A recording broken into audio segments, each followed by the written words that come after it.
Je suis Philippe Bolton avec le service de presse Global Atlanta et aujourd'hui je suis avec Sadiye Gueye qui est une femme d'affaires de Sénégal et aussi une modèle. Parlez un peu de votre carrière, s'il vous plaît. Ben, écoutez, j'ai été Miss Jeune Afrique il y a longtemps, depuis, je n'ose pas dire, mais depuis 1987. Et donc, j'ai gagné un prix en France, avec 2 billets d'avion.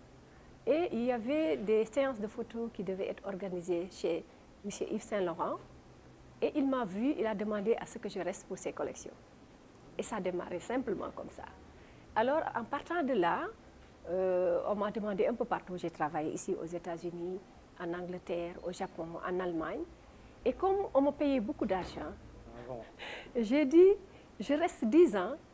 Même si on me propose autre chose, je laisse, mais il faut que je rentre au Sénégal pour aider un peu les jeunes filles sénégalaises, les jeunes hommes, à pouvoir, les gens qui veulent pratiquer ce métier, et faire quelque chose, investir pour mon pays.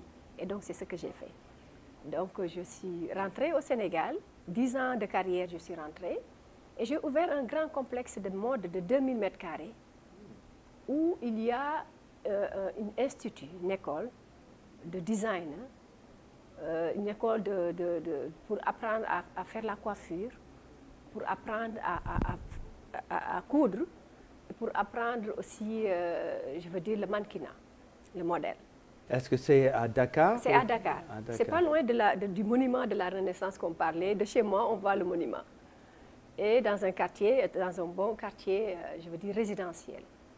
Et en dehors de ça, j'ai une grande salle de spectacle de 1700 places dans le complexe. J'ai une salle de sport et j'ai mes propres lignes de vêtements et d'accessoires, de ligne Sadiya. Donc, et vous les vendez partout dans le monde? Ces lignes-là ne se trouvent pas partout dans le monde, mais d'ici quelques mois, j'espère, j'ai fait un grand défilé en Afrique du Sud, je vais ouvrir une boutique. Et ici aussi, voir un peu comment aider, parce que je vois qu'il y a beaucoup de jeunes Sénégalaises qui sont là, qui aimeraient faire le modeling, mais n'ont pas cette possibilité parce que c'est un milieu très fermé. Le milieu de la haute couture, c'est très fermé. Il faut être là-dedans, mais pour y accéder. Comme j'ai toujours gardé le contact de mes amis grands couturiers, ou d'ailleurs, entre parenthèses, le complexe, mon complexe à Dakar, c'est M. de Givenchy qui est venu en personne l'ouvrir au Sénégal. Donc, à chaque fois que je pars en France et un peu partout, je les rencontre, on discute parce qu'ils sont intéressés et veulent toujours aider, comme je partais dans ce cas, pour aider un peu la population sénégalaise. Ils veulent tout le temps, je veux dire, m'aider à aller dans ce sens-là. Parlez un peu de l'histoire des vêtements féminins au Sénégal. Au Sénégal. Ils sont très fameux, je sais, mais... Vous savez, particulièrement au Sénégal, nous avons cette réputation d'être un peuple qui aime s'habiller. Ça, ça ne vient pas de moi, ni de ma mère, ni de mon arrière, c'est depuis toujours. Vous savez, l'histoire au Sénégal, c'est que les femmes, c'est elles qui s'occupaient d'habitude de la maison. C'est pas comme maintenant, vous voyez, je suis là, je voyage. Les femmes s'occupent de la maison en préparant les enfants à aller à l'école, en préparant le manger, faire la maison. Et après cela, toute femme ne doit pas rester avec ses vêtements, doit se changer l'après-midi. Donc, nous, on ne porte pas un vêtement la journée.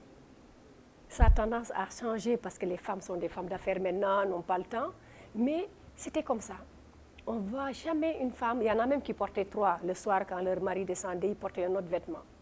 Et c'était même comme ça dans les villages? Dans les villages, absolument. Et surtout même dans les villages, même s'ils ne sont pas habillés pareil, c'est-à-dire richement habillés avec des parures, les gens mettaient des parures en or, les gens mettaient des coiffures extraordinaires. Les femmes, vraiment, ne restaient pas avec un vêtement toute la journée.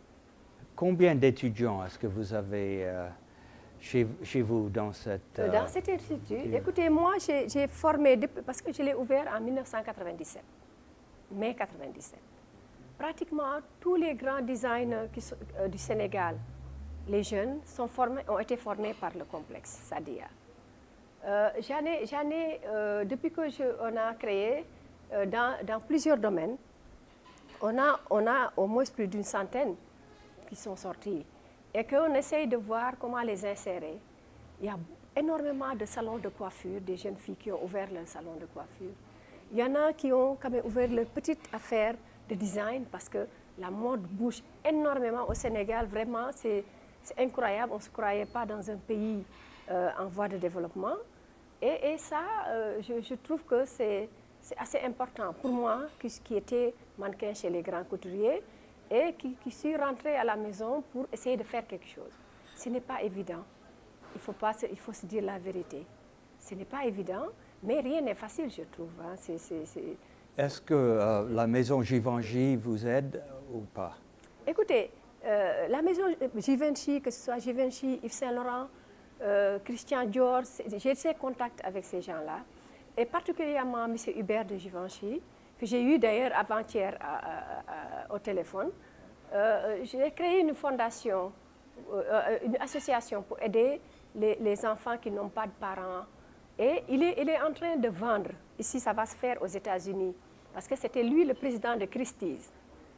Il fut président de Christie's. Et il m'a dit, il y a 2 chiens qui étaient dans le séjour d'Audrey Hepburn, qu'ils vont vendre aux enchères le mois prochain. Et qu'ils vont me remettre pour que je puisse aider ces orphelins.